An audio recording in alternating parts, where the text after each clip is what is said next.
Womanlet revenge. See constant threats about girls shitting on manlets on R9K. Be 6 feet 2 white guy. Be borderline sociopathic, barely have any empathy. Oh no, I already don't like where this is going. Use Tinder and match with only really short girls. Exclusively seek out shorter girls, 5 feet 4 or below.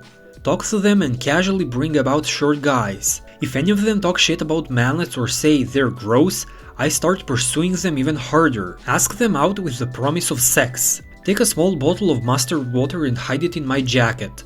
Go to the roasty paid woman sex place. Make out or whatever, and then right before we're about to have sex, ask to be excused and go to the bathroom. Down the mustard water. Go back to see her, hold back the vomit.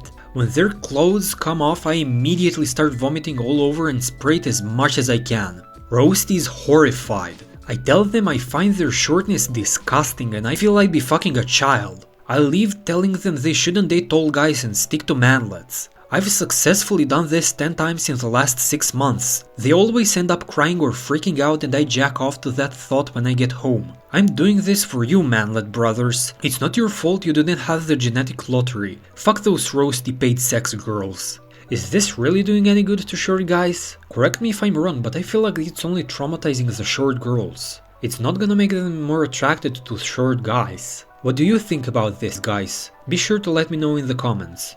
Watch nature documentaries. They present it as amazing and beautiful.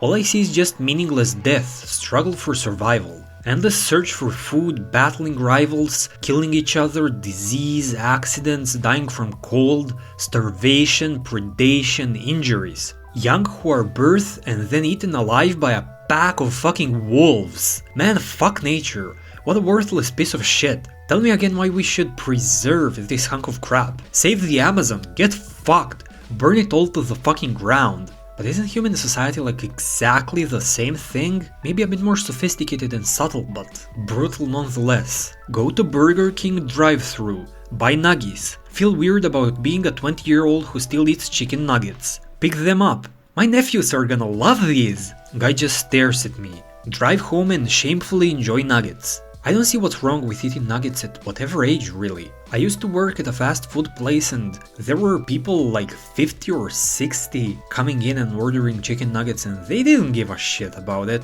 Stop being self-conscious and do whatever you want. Nobody really cares about what you do. Buy a house in the suburbs. Build an around 30-foot tall hydrostatic bat roost.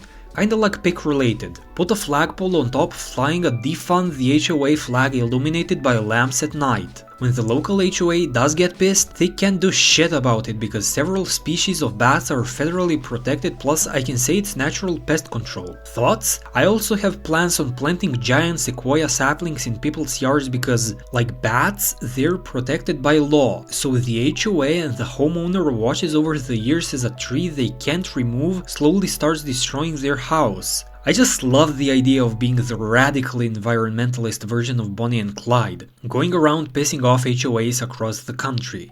This one's kind of a mixed bag. The first one sounds fun and is kinda good in my opinion, because you basically mess around with people while you do good, like the shit he'd build is basically a house for bats, and it really would serve as pest control, but the second one? I mean, you're destroying people's property and that's not a fun thing to do. So maybe tone it down a little? Have 11-year-old nephew, comes over and stays for 3 days every week. Suggest we play basketball daily, fix his shit diet and correct his mouth breathing. Put him in difficult situation when it comes to socializing, forcing him to take the leader role. Anyone else making them father gains? Absolutely based and wholesome pilled.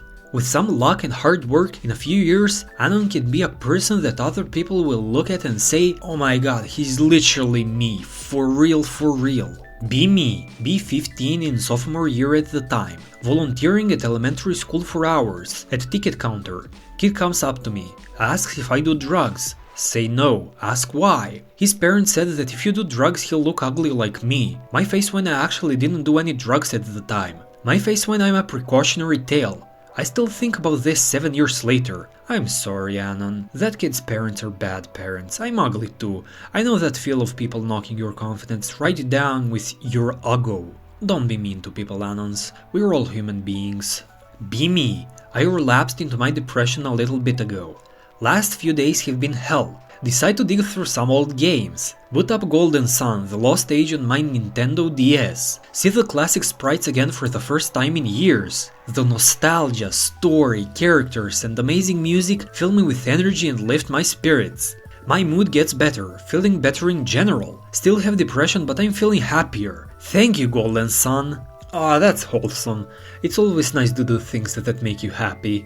Be me. Lose wage job due to COVID. Laid off. Oh well, .jpg. Get Neatbox. Not really doing anything, so I decided to start my own record label. Invest in a website. Experiment with a different type of music. Make an album. Send it places. Get a review and a big interview. The most I've gotten before is a blog post on some random Russian blog. Make CDs. Sell out. Make another album. Make cassette tapes for it. Send it more places. Get some radio time on a local station. Start advertising on Instagram and whatnot. Send it to a consignment shop that wanted them. 2 people in the UK bought the cassette today. This is the furthest I've ever gotten with my music. Feels good, man. Hopefully it grows from there. Anon is doing a really good job. The reality is, the only things you need for success are consistency, some hard work and willingness to learn.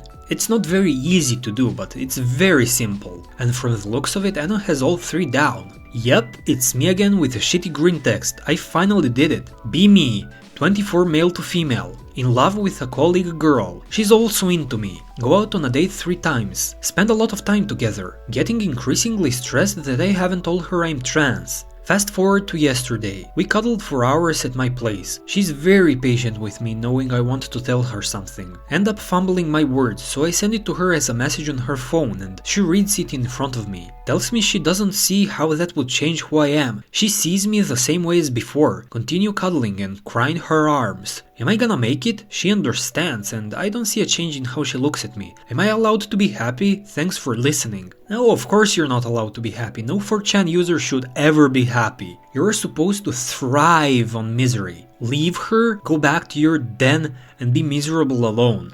That was a joke, by the way. Anyways, if you guys liked the video, make sure to like, comment and subscribe. Bye!